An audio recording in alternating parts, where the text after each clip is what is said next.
رب اشرح لي صدري ويسر لي امري واحلل عقدة من لساني يفقهوا قولي اعوذ بالله من الشيطان الرجيم بسم اللہ الرحمن الرحیم. میرے نزدیک ملت اسلامیہ کی زوال سے سب سے بڑی وجہ کیا ہے کہ موضوع پر میں آج آپ کے سامنے کہنا چاہتا ہوں.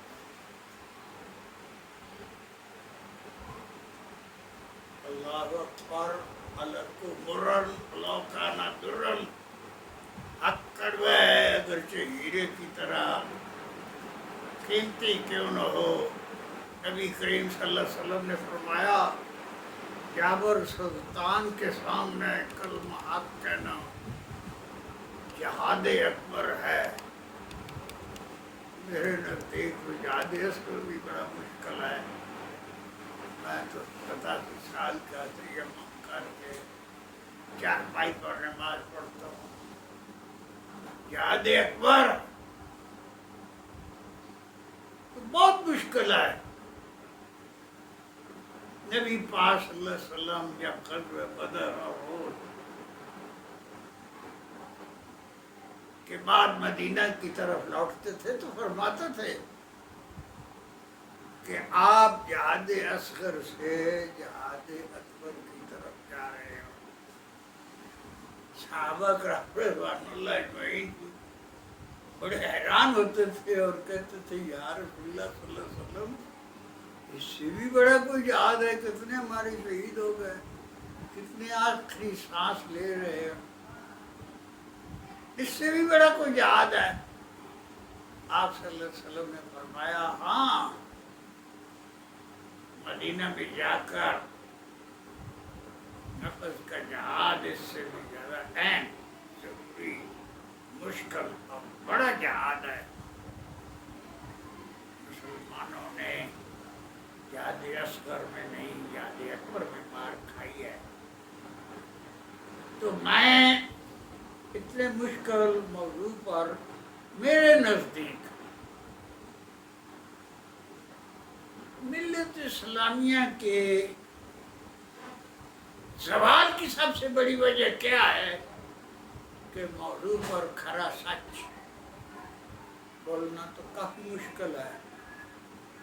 میں کوشش کروں گا کہ سام بھی مر جائے اور لاٹھی بھی مر جائے. تو معزز سامعین, ناظرین,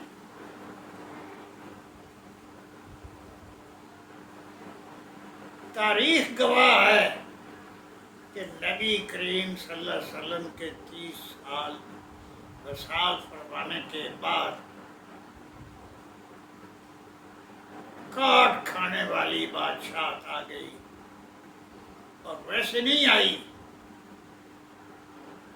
لگاتار حضرت عمر فاروق رضی اللہ تعالیٰ عنہ کی شہادت, عثمان غنی رضی اللہ تعالیٰ عنہ کے گھر کا کم بیش 50 دن رات محاصرہ اور شہادت, جنگ جمل, جنگ صفین اور ایک اور جنگ, حضرت علی رضی اللہ تعالیٰ عنہ کی شہادت, حضرت امام حسن رضی اللہ تعالیٰ عنہ کی شہادت, حضرت امام حسین رضی اللہ تعالیٰ عنہ کی شہادت, واقعہ کربلا, 3 دن مکہ, 3 دن مدینہ فری قرار دیا گیا. مجھے تو اس کی تشریح کرنا میرے بس میں نہیں ہے کہ خانہ کعبہ کا تقدس پامال ہوا, کیا گیا, اور مسجد نبوی میں گھوڑے باندھے گئے. صحابہ کرام رضوان اللہ اجمعین موجود تھے, بلکہ 10 مبشرہ موجود تھے, وہ بھی شہید ہوئے. پھر یہ وہ ملوکیت بھی نہیں رہی، جبر و اقرا کا دور ہے، اور ہم تو وہن کی بیماری میں مبتلا ہیں، اور یہ وہن کی بیماری، اللہ اکبر، جس طرح بھوکے مرغن غذاؤں کے دسترخوان پر ٹوٹ پڑتے ہیں، اس طرح کفار ہم پر ٹوٹ پڑے ہیں، اور ہم اب بھی یہ سمجھتے ہیں کہ سبحان اللہ ہم آزاد ہو گئے، ہم آزاد ہیں۔ احساس زیاں بھی جاتا رہا، تو میں تھوڑی سی باتیں ایسے، حالانکہ میرا عقیدہ ہے کہ مسلمانوں کو جوڑنا رحمانی کام ہے، مسلمانوں کو توڑنا شیطانی کام ہے، شیعہ سنی بھائی بھائی، اسرائیل کی موت آئی، اور عالمی بھائی چارے کا بھی میں قائل ہوں۔ اگر خدا نخواستہ کسی بھائی، کسی مسلمان بھائی کی دل آزاری ہو، اختلاف امتی رحمتن، وہ مجھے خدا را معاف کر دے، اور کچھ بتا دے کہ ایسے نہیں، مجھے ایسے کہنا چاہیے تھا، ایسے غلط ہے، ایسے زیادہ صحیح ہے، تو میں اس کا شکر گزار ہو جاؤں گا۔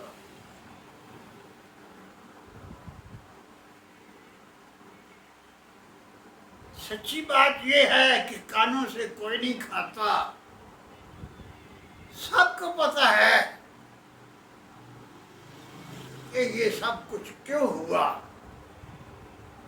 کیسے ہوا۔ جو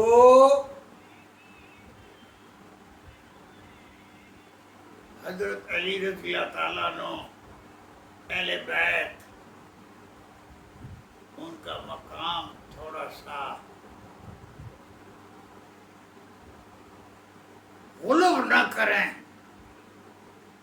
وہ شیعہ نہیں رہتا، ان کا مقام شیعہ برادری سے گر جاتا ہے۔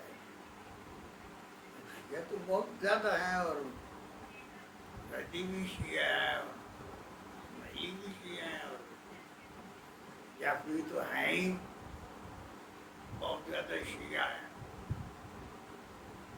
اور ہر عمل کا رد عمل برابر اور متضاد ہوتا ہے، تو یہ کہنا پڑتا ہے کہ جو بغض نہ کرے ان کے مقام میں،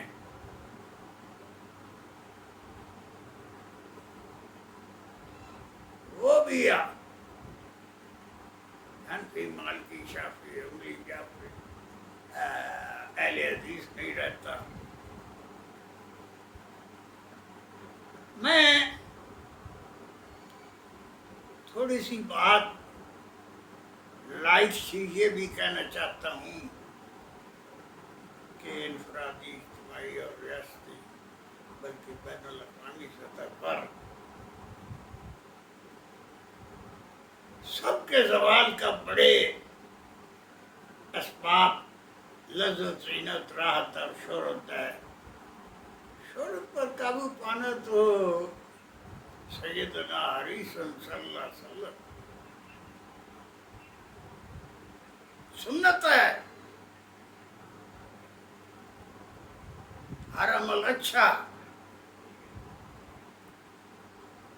یہ انا اعطیناک الکوثر فصلی لربک وانحر ان شانئک هو الابتر کا کیا مطلب ہے؟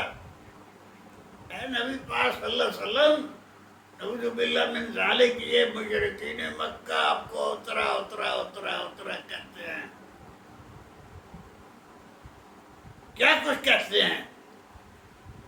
ان سے مت گھبراؤ، میں نے تمہیں خیر کثیر عطا کی ہے، تمہارا دشمنی بے نام و نشان ہے. اور یہ سب کو پتا ہے کہ واقعہ غدیر تو بہت دن بعد، یہ حجۃ الوداع کے بہت دن بعد بہت تھوڑے لوگوں کے سامنے کہا گیا. یہ مکہ سے مدینہ آتے ہوئے راستے میں ہزاروں کے میکسیمم، یہ 1,24,000 صحابہ کرام رضوان اللہ اجمعین، بلکہ اس سے بھی سب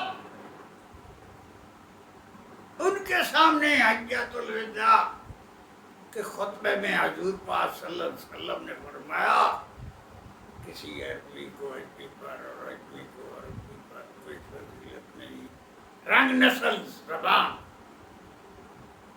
یہ ہے سب نسب، یہ جاہلیت کی رسمیں ہیں، ان کو میں اپنے پاؤں کے نیچے مسل رہا ہوں. ان اکرمکم عند اللہ اتقاکم، سب کا ہوتا ہے. یہ تو قرآن پاک کا ترجمہ ہے. اللہ تعالیٰ بھی فرماتے ہیں کہ میں نے خلقناکم من ذکر و انثی، اور پھر وجعلناکم من قبائل لتعارفوا ان اکرمکم عند اللہ اتقاکم. یہ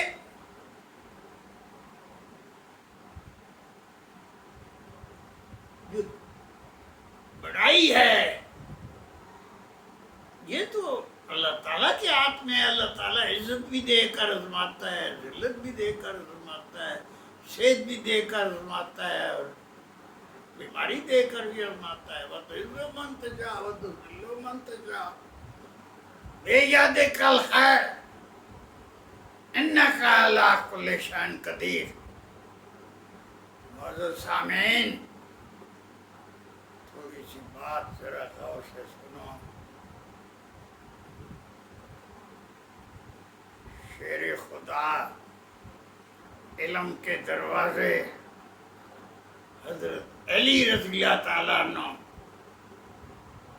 ان کے دل میں بھی آتی تھی یہ بات.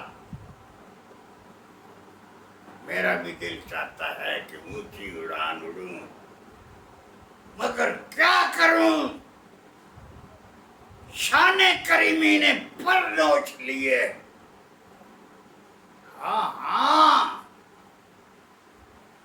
صحابہ کرام رضوان اللہ اجمعین نے ان سے پوچھا، کتنا مشکل سوال ہے، کتنا غلط سا لگتا ہے اور کتنا واجبی بھی لگتا ہے کہ پہلے دونوں خلفاء جو ہیں نابسائد حالات میں اتنے کامیاب ہو گئے کہ کیسر و کسرا کے سلطنت کی طاقت کے انہوں نے پرچھے اڑا دیے، اور آپ اتنے ناکام ہوئے. وجہ کیا ہے؟ انہوں نے کمال اعلیٰ انتہائی اعلیٰ جواب دیا. یہ نہیں کہا، فرمایا شٹ اپ، آپ علم کے دروازے کی غلطیاں نہیں نکال رہے ہو، آپ علم کے دروازے کو کہہ رہے ہو کہ ناکام ہوئے ہو، آپ شیر خدا کو یہ کہہ رہے ہو. انہوں نے بڑی اعلیٰ جواب دیا. یہ سنت ہے جواب، یہ ہمارے لیے نمونہ ہے عمل کرنے کا. انہوں نے فرمایا پہلے دونوں جو خلفاء تھے رضوان اللہ اجمعین، ان کی کامیابی کی وجہ یہ ہے کہ میں ان کا مشیر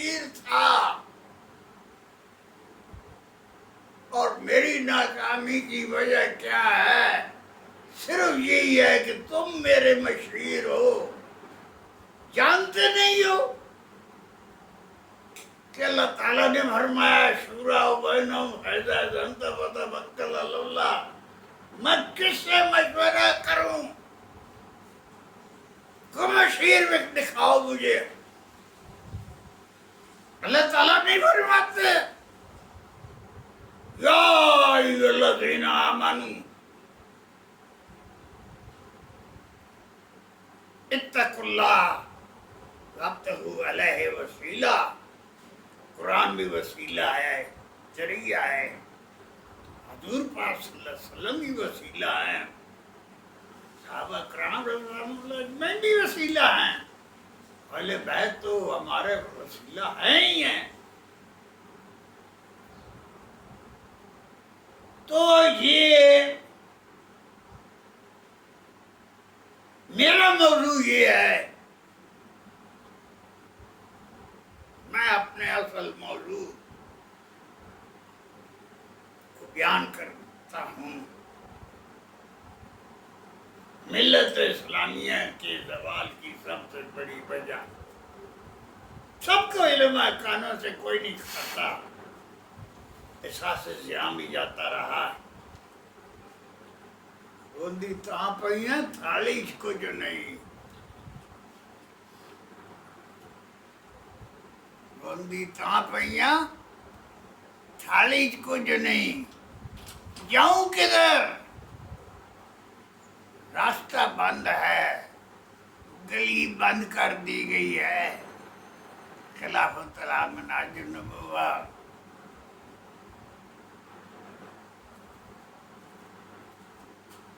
ملوکیت میں، ملوکیت جبر و اکراہ کے دور میں، اور جبر و اکراہ وہن کی بیماری میں تبدیل ہو چکا ہے، اب مسلمان معاشرے ٹکڑے ٹکڑے ہیں۔ یا اسلام سب کو پتہ ہے، کوئی کان سے نہیں کھاتا۔ لا اسلام الا بالجماعت، لا جماعت الا بالامیر، لا امیر الا بالسماوات۔ حضرت عمر فاروق رضی اللہ تعالیٰ عنہ نے فرمایا، یہ حدیث ہے کہ کوئی اسلام نہیں بغیر جماعت کے، اور کوئی جماعت نہیں بغیر امیر کے، اور کوئی امیر نہیں کہ بغیر اس کے کہ وہ سنی اور مانی جائے۔ نبی کریم صلی اللہ علیہ وسلم نے فرمایا کہ اللہ تعالیٰ کا میں خلیفہ ہوں، میں نائب ہوں، اور میرا نائب امیر المومنین ہے، وہ میرا قائم مقام ہے۔ صحابہ کرام رضوان اللہ اجمعین نے پوچھا، یا رسول اللہ صلی اللہ علیہ وسلم آپ کے بعد ہمارا کیا کام؟ وہی کام جو میرا کام۔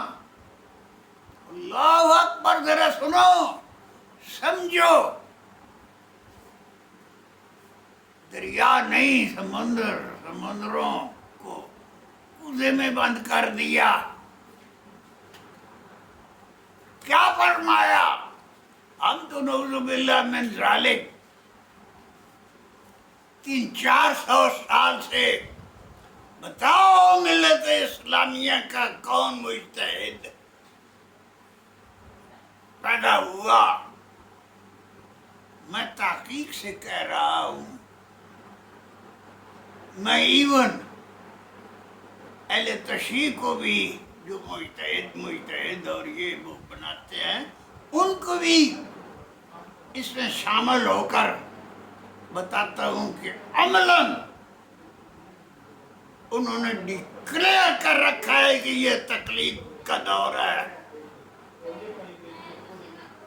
تقلید کا مطلب ہے کہ یہ اپنے منہوں کو بند رکھو، اجتہاد منع ہے، اجتہاد نہ کرو، یہ وجہ ہے۔ میں یہاں تھوڑی سی، اگرچہ موضوع بہت سیریس ہے، ادھر مذاق کی بات نہیں کہنی چاہیے، لیکن سمجھانے کے لیے ایک حکایت بیان کرتا ہوں۔ کسی نے پوچھا کہ نماز پڑھتے ہو؟ اس نے کہا ادھر آؤ۔ وہ لے گیا ایک جگہ پر، اس نے جگہ کھودی اور ایک لوٹے کی ٹوٹے ہوئے لوٹے کی ٹوٹی نکال دی۔ اس نے کہا ہمارے دادا جان نماز پڑھا کرتے تھے، یہ دیکھو یہ ثبوت ہے۔ ہم سے کوئی پوچھے کہ آپ کا اسلام کیا ہے، ہم کہتے ہیں کہ تقریباً 1400 سال، پونے 1400 سال قبل مسٹر ایکس وائی زیڈ، حنفی، مالکی، شافعی، جعفری، شیعہ، فلاں فلاں امام ہمارے ہیں، ان کی تقلید کرتے ہیں۔ قرآن و سنت سے براہ راست رابطہ ہمارا نہیں ہے۔ وجہ کیا ہے؟ وجہ سب کو پتہ ہے، آرٹیکل 6 لگتا ہے، آرٹیکل 6 لگتا ہے۔ آپ کو پتہ ہے ہمارے موجودہ آئین میں آرٹیکل 6 کیا ہے؟ سزا موت ہے۔ کوئی جرت کر سکتا؟ یہ جو علماء دین کا اپنا دین ہے، اس میں آرٹیکل 6 لگتا ہے۔ میں اپنی بات سم اپ کرتا ہوں معذرت کے ساتھ۔ جناب محترم امین حسن اصلاحی، منظور احمد نعمانی اور ڈاکٹر اسرار احمد وغیرہ بہت سارے علماء دین یک وقت جماعت اسلامی کو چھوڑ کر الگ ہو گئے۔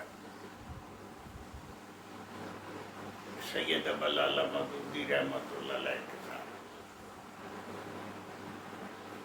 میں امین حسن اصلاحی صاحب کے بھی بہت پروگرام اٹینڈ کیے ہیں، اور ڈاکٹر اسرار احمد کے تو 20 سینکڑوں، بلکہ ان کی سب سے چھوٹی جو بچی کو الوداع کیا دارالسلام مسجد، یہ لاس گارڈن جو ہے ادھر، اس میں بھی شامل تھا۔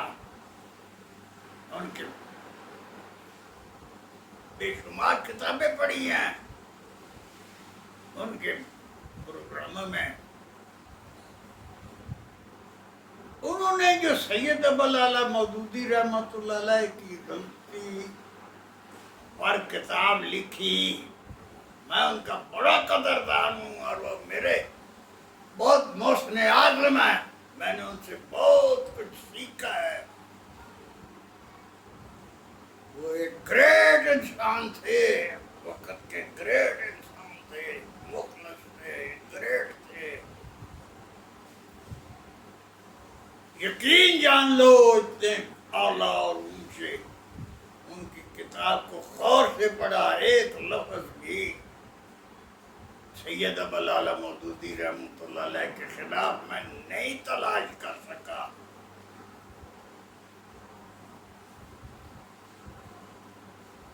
میں نے فتنہ مودودیت، مولانا ذکریہ رحمۃ اللہ علیہ نے جو ایک خط لکھا ہے اپنے یہ دیوبند مدرسے کے مدرس کو، اور پھر وہ پڑھا رہا اور بڑی مشکل سے انہوں نے اجازت دی، وہ چھاپ دیا گیا فتنہ مودودیت کے حوالے سے۔ اس کو بڑے غور سے پڑھا، خریدا میرا پاس۔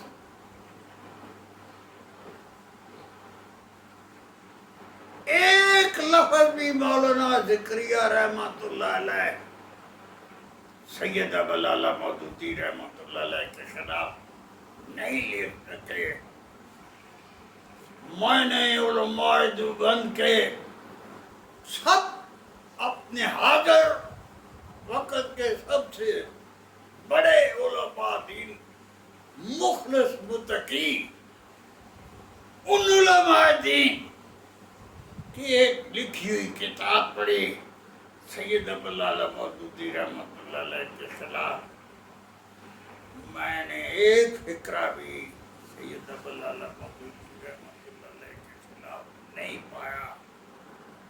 خلافت ملوکیت کی تو خیر بات ہی کیا ہے، بیسیوں دفعہ پڑھی ہوئی اور ایک فقرہ بھی غلط نہیں ہے. تو اس کا مطلب یہ ہے کہ ان کی کیا غلطی تھی؟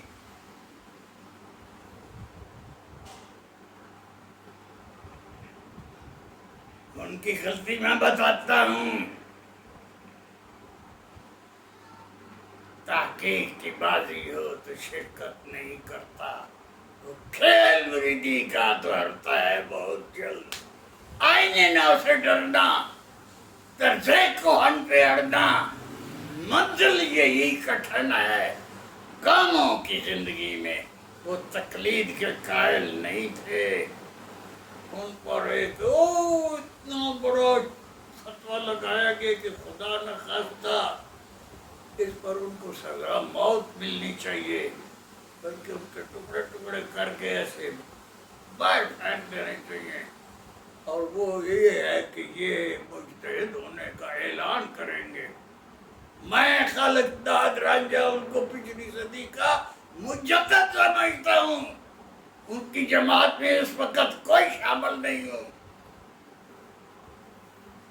میں لمبی بات نہیں کرنا چاہتا، عمل نہیں شامل. I have left that several years ago.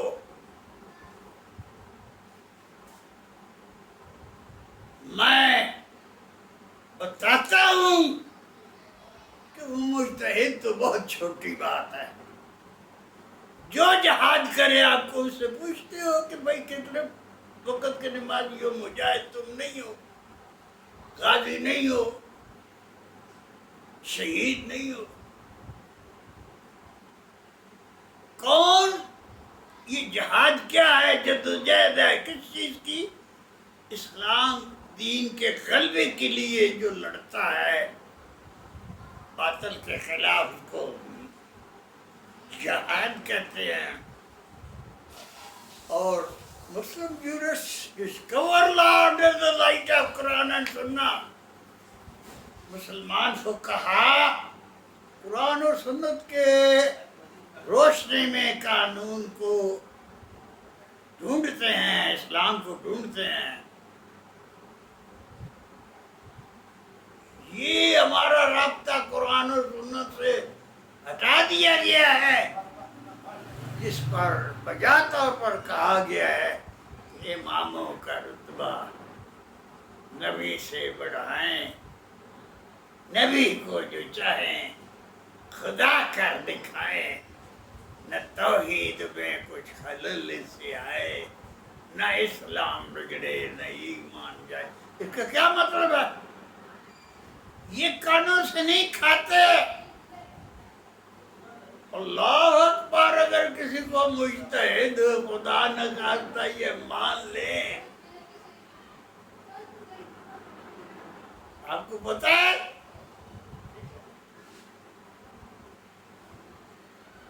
حضور پاک صلی اللہ علیہ وسلم نے فرمایا میں بات ختم کرنے کی طرف کوشش کرتا ہوں، آتا ہوں. روز روز باتیں نہیں ہوتی.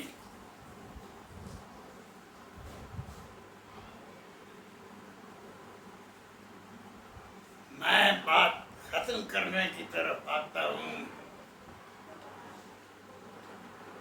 الحمدللہ یہ جو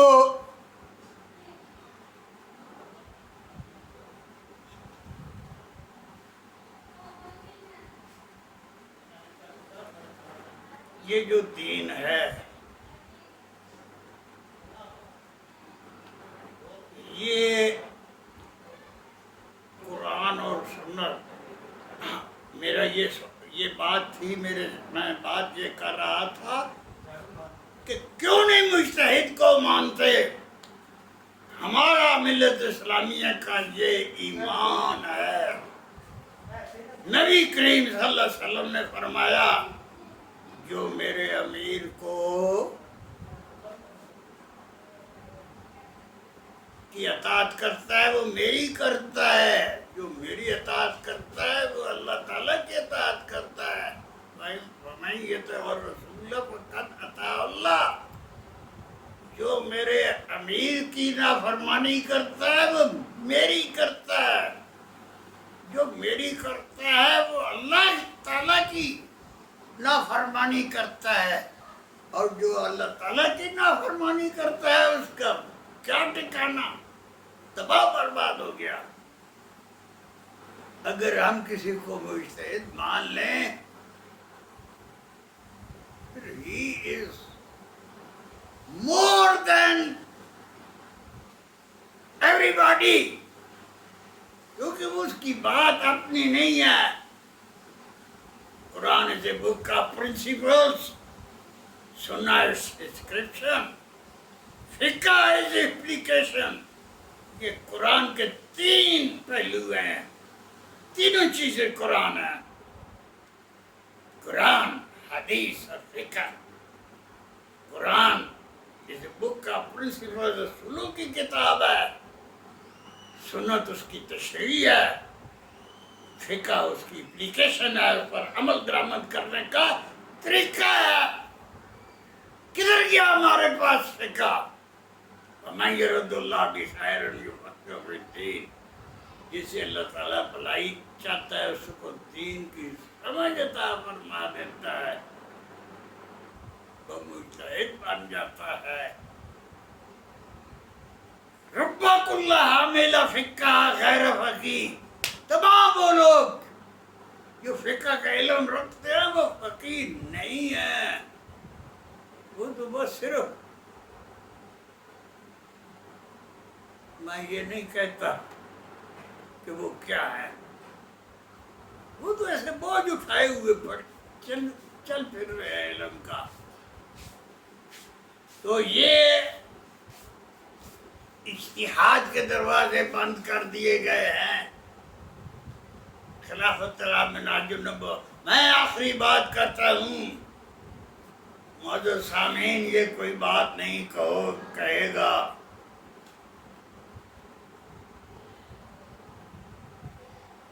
وہ سید جواد نقوی مدد العالی کچھ بھی نہ کہا اور کہہ بھی گئے، کچھ کہتے کہتے رہ بھی گئے، کچھ آنکھوں میں، کچھ ہونٹوں پر، کچھ دل کہے افسانے رہ بھی گئے۔ بخدا مجھے ان کی بات بہت پیاری لگی، بہت اعلیٰ لگی۔ میں انشاءاللہ اسی بات پر اپنی بات ختم کرتا ہوں۔ انہوں نے کیا کہا؟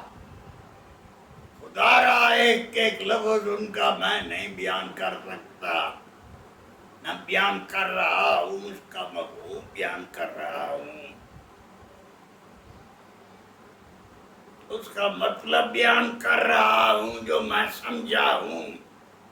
انہوں نے کہا میرے اہل تشریف بھائیو، اہل سنت والجماعت بھائیو، اس میں کوئی شک نہیں کہ ہم غدیر کے واقعے میں جو حضور پاک صلی اللہ علیہ وسلم نے فرمایا اس کا مطلب سمجھے ہی نہیں۔ جو پیغام حضرت علی رضی اللہ تعالیٰ عنہ کا تھا، امام حسن رضی اللہ تعالیٰ عنہ کا تھا، امام حسین رضی اللہ تعالیٰ عنہ کا تھا، اور واقعہ کربلا کا پیغام ہے، وہ ہم سمجھے ہی نہیں، ہم چھوڑ بیٹھے، بھول گئے بھول گئے بھول گئے۔ دعا حسین، اے حسین، یہ پیغام نہیں تھا، وہ سسٹم تھا، سسٹم، وہ سسٹم تھا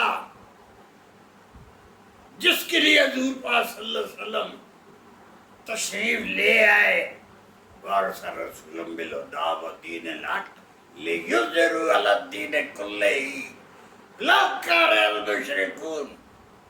اے میرے محبوب صلی اللہ علیہ وسلم، آپ کو صرف اس لیے بھیجا ہے دین حق دے کر کہ تمام دنوں پر اس دین حق کو ہدایت کے ساتھ بھیجا ہے کہ اس کو غالب کر دیں، اگرچہ مشرکوں کو جتنا بھی ناگوار گزرے۔ اور کئی جگہ فرمایا کہ حق باطل پر ایسے گراؤ جیسے اس کا بیٹا نکال دو۔ تو یہ سسٹم، اس system Rome was not built in a day. Rome ایک دن میں نہیں بنایا گیا شہر۔ اس کا کیا مطلب ہے؟ 1450 سال کا کام 14.5 دنوں میں نہیں بن سکتا، بلکہ ملت اسلامیہ کے پاس 14.5 دن بھی یہ سسٹم نہیں نافذ ہو رہا ہے۔ اس سے آپ کو پتہ ہے وابستہ رہ شجر سے امیدیں بہار رکھ۔ یہ دین جو ہے یہ زندہ ہے، اس کو تسلسل سے جاری ساری ہے۔ حضور پاک صلی اللہ علیہ وسلم کے وقت جب آپ نے وصال فرمایا، آخری آیت ہے الیوم اکملت لکم دینکم واتممت علیکم نعمتی ورضیتکم الاسلام دینا۔ اے میرے محبوب، یہ آیت آخر میں نے نازل کی ہے، آج تمہارا مشن ختم ہو گیا، اب تمہارے صحابہ کرام رضوان اللہ اجمعین، اہل بیت اور ملت اسلامیہ کا یہ کام ہے کہ اس کو آگے لے جائیں۔ 1450 سال ہم بھول گئے، ہم نے کیا کیا؟ ہمارے پاس کیا سسٹم ہے اسلامی آئین و قوانین کا؟ ایک سجدہ جسے تو گراں سمجھتا ہے 1000 سجدوں سے دیتا ہے آدمی کو نجات۔ ایک غلطی جسے تو معمولی سمجھتا ہے 1000 غلطیوں کی بن جاتی ہے بنیاد۔ تو یہ خلافت الامراج النبوہ اس وقت بہت تھوڑے وقت میں سسٹم پورا نہیں تھا۔ حضور پاک صلی اللہ علیہ وسلم کے بعد کس طرح الیکشن ہوتا، کس طرح خلیفہ چنا جاتا، وہ انہوں نے اپنی ملت اسلامیہ پر رکھ دیا۔ اور الحمدللہ، شکر الحمدللہ، وقت نے فیصلہ کیا کہ ابو بکر صدیق رضی اللہ تعالیٰ عنہ کو وہ نامساعد حالات ملے جو شاید اگر یہ کہیں کہ حضرت علی رضی اللہ تعالیٰ عنہ سے بھی کہیں زیادہ مشکل تھے۔ وہ مسلمہ بن کذاب اور وہ جو دوسری ایک عورت جس نے نبوت کا دعویٰ کیا اور کتنے فتنے، کیا کچھ، کتنی کامیابی یہ اللہ نے دی۔ قرآن نہیں تھا اکٹھا۔ حضرت عمر فاروق رضی اللہ تعالیٰ عنہ نے فرمایا کہ قرآن کو اکٹھا کر دو۔ ابو بکر صدیق رضی اللہ تعالیٰ عنہ نے فرمایا یار غار نے حضور پاک صلی اللہ علیہ وسلم کی ڈپلیکیٹ اگر کوئی کاپی ہے تو ابو بکر صدیق ہے، بعد از نبی پاک صلی اللہ علیہ وسلم ابو بکر صدیق۔ قصہ مختصر، انہوں نے فرمایا اے عمر کیا کہہ رہے ہو، تمہاری ماں تم پر روئے، جو کام حضور پاک صلی اللہ علیہ وسلم نے نہیں کیا میں کیسے کر سکتا ہوں؟ فرمایا کہ عمر فاروق رضی اللہ تعالیٰ عنہ نے کہ یہ موجودہ جنگ ہوئی ہے، اس میں جتنے شہید ہوئے ہیں اتنے ایک اور جنگ ہوئی تو ایک بھی نہیں رہے گا، بلکہ مور دین 50% شہید ہو چکے ہیں، کیا کرو گے؟ اس وقت نقطے نہیں لکھے ہوئے تھے قرآن پر، یہ حضرت علی رضی اللہ تعالیٰ عنہ لگائے، یہ زبر زیر پیش نہیں تھے عرب، یہ قرت نہیں تھی عثمان غنی رضی اللہ تعالیٰ عنہ نے، یہ پروسیس، یہ فقہ، اصول فقہ، یہ سب کچھ یہ عباسیہ دور میں یہ سیاستہ بنی۔ تو میرا مطلب یہ ہے کہ جو سید جواد نقوی نے یہ بتایا کہ ایران کی جنگ ہے، اس میں ہمیں یہ پتہ چلا ہے کہ فرقہ پرستی کا کوئی وجود نہیں، ہم سب مسلمان پہلے ہیں، پھر ایرانی، افغانی، ترانی کچھ اور ہیں، اور یہ پیغام اول ہے، پھر حضرت علی کرم اللہ وجہہ اور امام حسن اور امام حسین رضی اللہ تعالیٰ عنہ نے جس خاطر قربانی دی اس کو بھول چکے ہیں۔ اللہ تعالیٰ ہمیں اس طرح حق پر کہنے، سوچنے اور عمل کرنے کی توفیق عطا فرمائے۔ وما علیہ الا البلاغ المبین۔ اجازت دیں، خدا حافظ، السلام علیکم۔